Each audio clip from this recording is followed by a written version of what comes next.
Hello and welcome to the African Utility Week studio. I'm Ashley Turon, Content Editor of ESI Africa. And joining us this afternoon, we have Tom Blees, President of the Science Council for Global Initiatives. Welcome, Tom. Thank you for joining us. Hey, my pleasure. How's the week been for you so far? It's been terrific. I was here in South Africa in November and doing basically nuclear power education for the public, and I got really interested in Africa's plan to build almost 10 gigawatts of nuclear power plants. And I thought that it's helpful if the information that they're getting about what type of systems they might want to build, if they'd get some of that advice and consultation from people who weren't trying to sell them nuclear reactors. And I'm the president of a nonprofit organization. It's basically a think tank of mostly scientists. And I was hoping that I could talk with some policymakers here and kind of give them a broad overview, not only of what's available today, but what's coming around the corner. So it's been good. The conference here has given me an opportunity to network meet a lot of new people, and things will go on from here. Can you elaborate a bit for us, just tell us more about some of the associated myths around nuclear? About the what? The myths around nuclear. Oh, the myths around nuclear power. Oh, wow. Well, there's a movie about that called Pandoras Promise, and we just did a screening of it here, and we're going to be doing other screenings. One of the big things that people worry about is nuclear waste. They say, this is a problem they call it the million-year waste problem. And they say, as long as we don't have a solution for this, we shouldn't build nuclear power plants. Well, there is a solution for it. We know how to make the million-year waste problem a 300-year problem. And even at 300 years, you end up with a waste product that's inert. It's basically like glass or ceramic, and you can just bury it. People don't know about it. People think that nuclear power plants, if they have an accident, can explode like a nuclear bomb, which is not true. And the newer designs are so safe that they're virtually foolproof. You can walk away from them if they have a nuclear accident. So they operate at atmospheric pressure. And these are designs that are either able to be built right now or will soon be built within the next 5 years. So there's a lot of opportunity for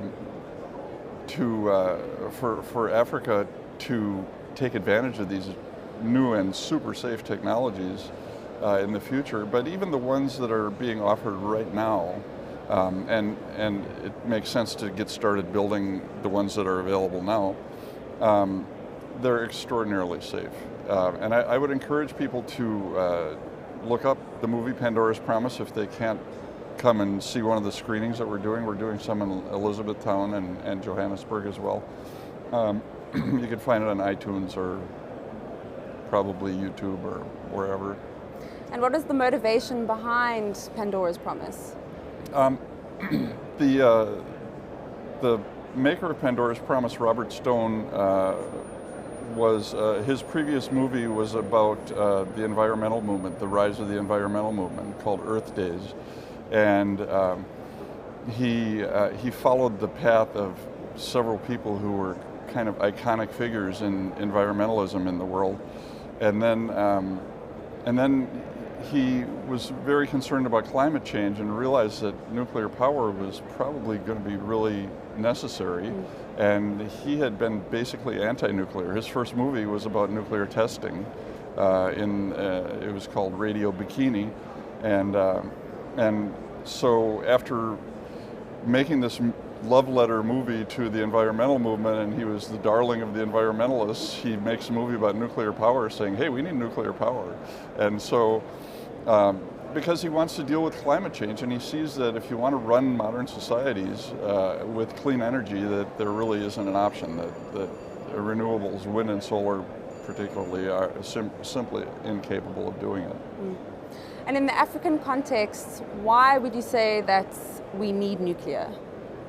Well, because you need every society that wants to run industries and have reliable power needs what's called base load power. You need power that you can call upon it at any time and it'll be there for you. Renewable energies, wind and solar, are just there when the wind blows or the sun shines, and there's times when the sun isn't shining every night, and also when it's foggy. And there are times when the wind isn't blowing, and there are times when the wind isn't blowing and the sun isn't shining. So you essentially need to have so-called backup power that's capable of producing as much energy as your society needs, even at the peak moments. And nuclear power can do that. So, you can try to use fossil fuels. They work fine, except there are big problems with fossil fuels, even over and above the climate change issues. Coal, for instance, the burning of coal kills a couple million people a year around the world when used as directed. So, nuclear power is far superior in terms of the deaths per terawatt hour. It's even better than wind and solar. So, because people fall off windmills and fall off roofs when they're putting on solar panels, even including Chernobyl, which is the only big accident that involved the death of people. Nuclear power actually is the safest the safest energy source. And do we know how many direct deaths were caused from Chernobyl?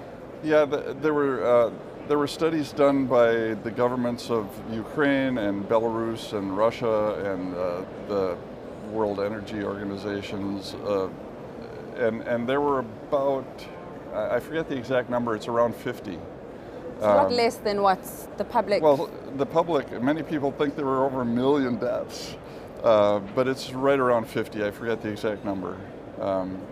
And there were some cases of thyroid cancer because the people didn't get iodine tablets soon enough.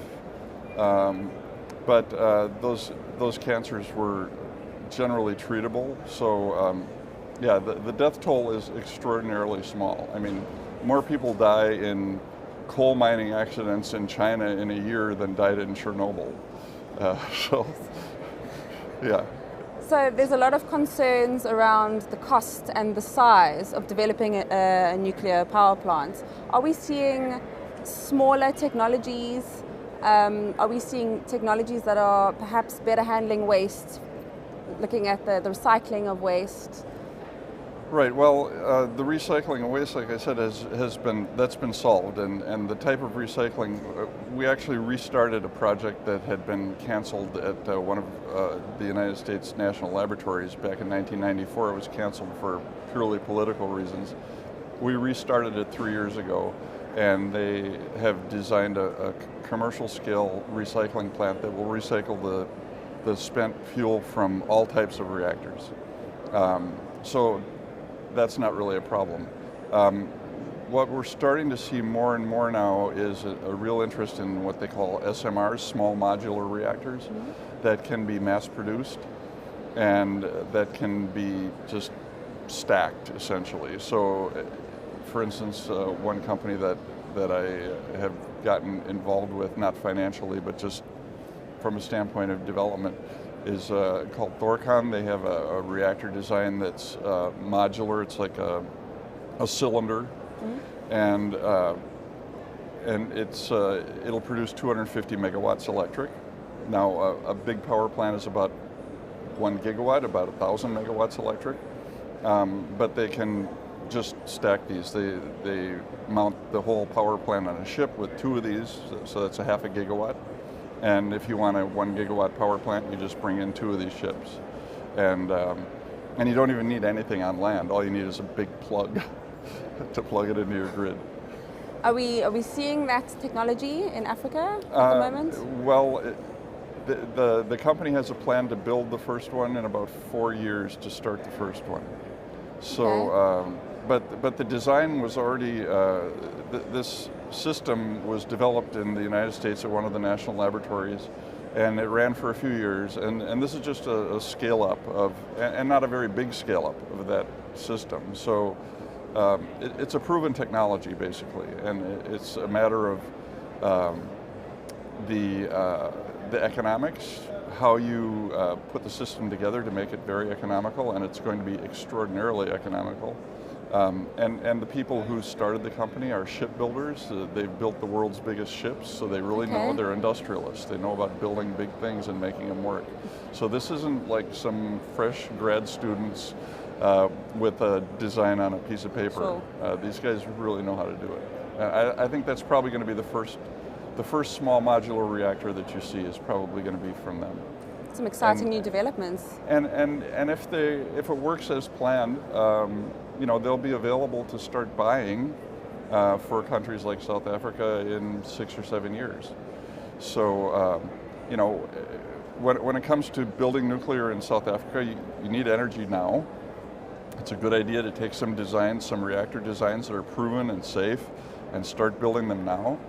But if you're talking about building 10 gigawatts, I was talking to someone last night who's involved in the project here, and they say, well, we'll probably build 3 gigawatts first, and then start getting money from the electricity sales and build the next 3 gigawatts. Well, by the time you build that first 3 gigawatts, these other reactor designs are probably going to be available. So you may end up seeing South Africa build 3 big power plants, and then 5 or 6 years from now be looking at these other new technologies coming online and going, oh, we want to buy those because they're way cheaper and safer.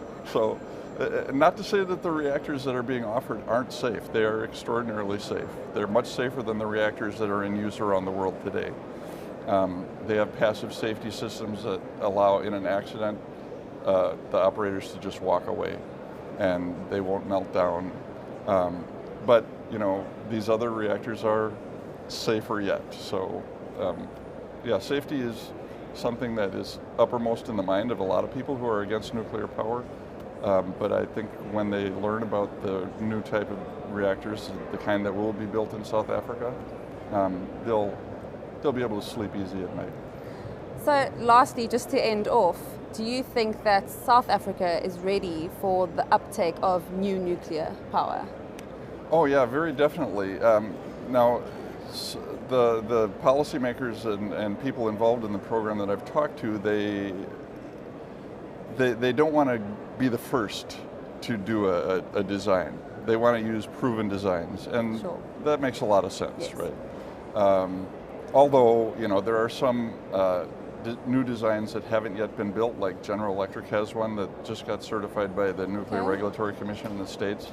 That would probably be a great reactor for South Africa to build, but there's a reluctance to do that, and it's understandable. You can't afford to make big mistakes when you're talking about spending billions of dollars. Or the trillion rand number that's being bandied about for the project, I think, is about at least double what realistically South Africa can build it for.